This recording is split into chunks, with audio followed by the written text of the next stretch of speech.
Hi, guys. Let's discuss self talk, especially the self talk that makes us get in our own way when we want to recreate health and we experience chronic diseases.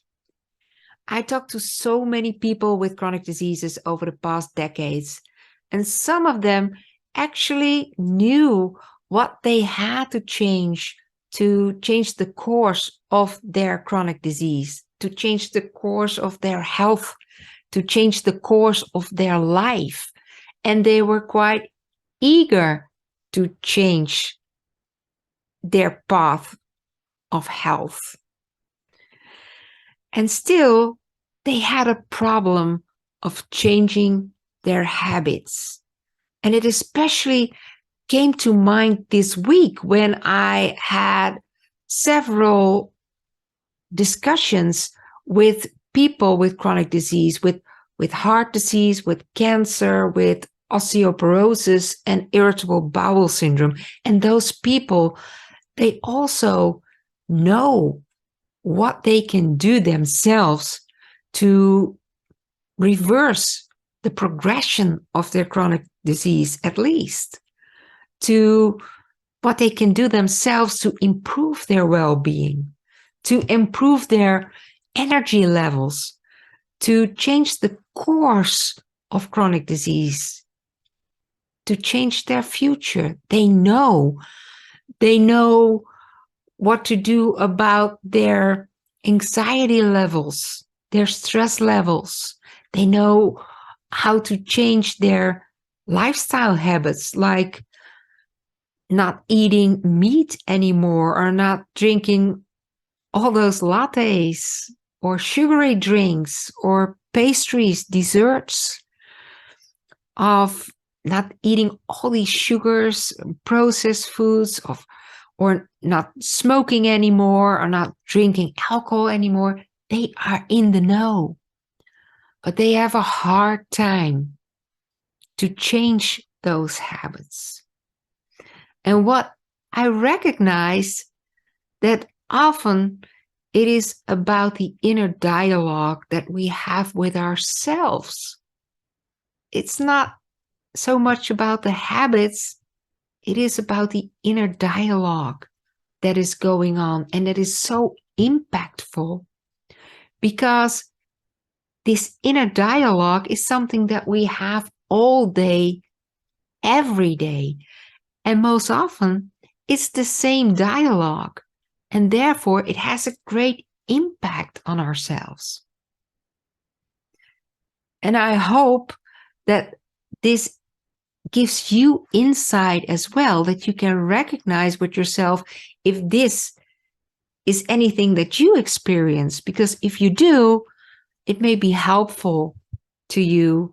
So when you become aware, you can do something about it, and you actually can change the course of your health, so your future.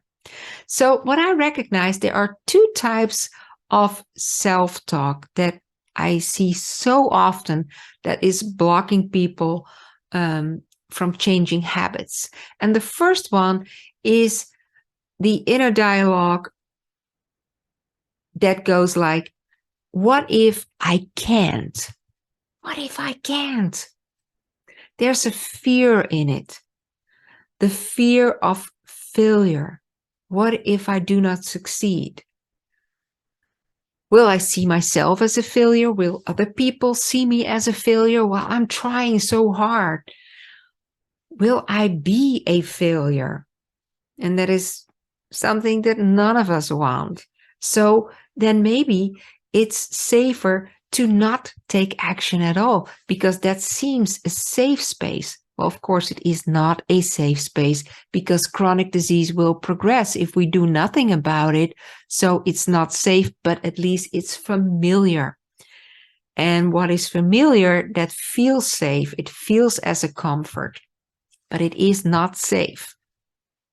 So that is the first type. What if I can? The other type, and that is what I experience myself a lot, is what if I can? What if I can? Well, at first glance, that may look very great, right? What if I can? I succeed. I change the course of my health. I change the course of my life.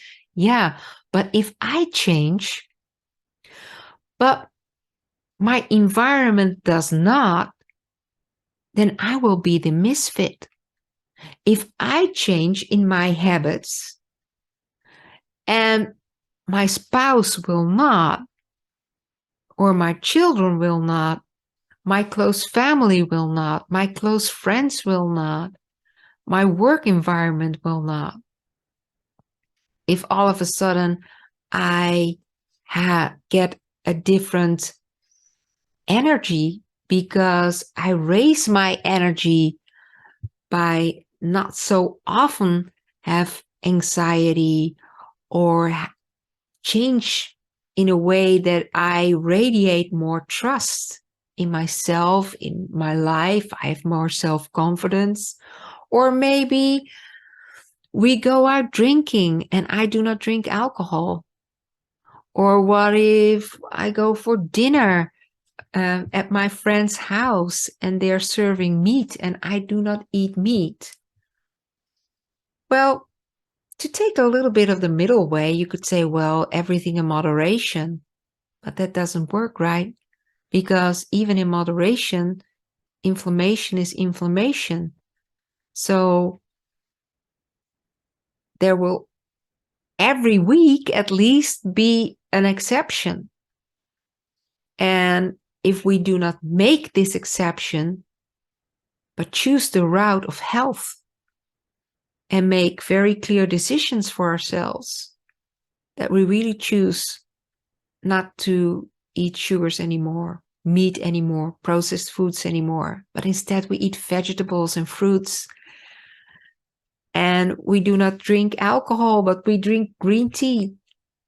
And we do not smoke anymore.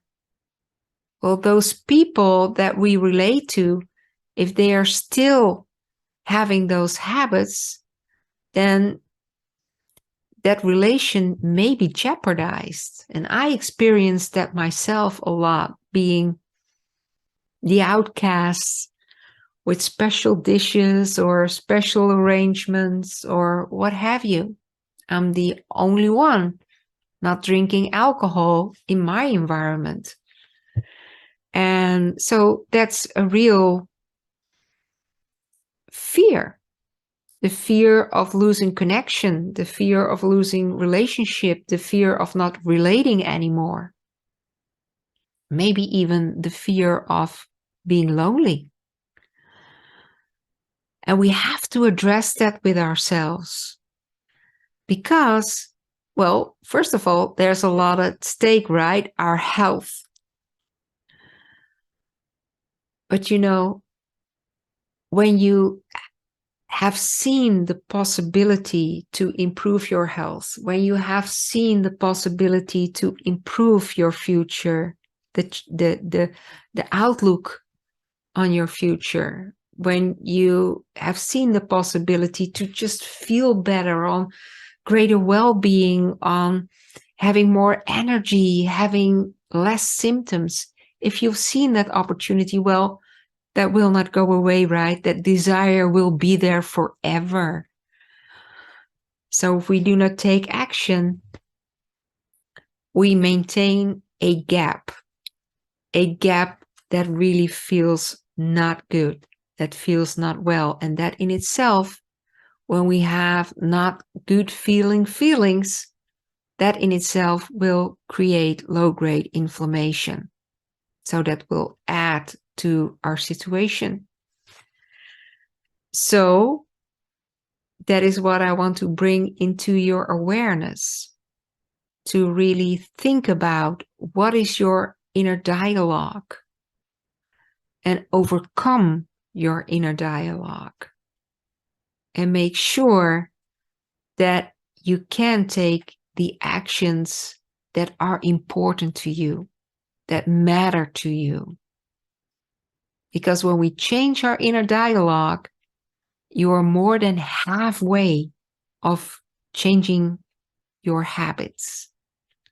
So I hope this is valuable to you, and See you next time.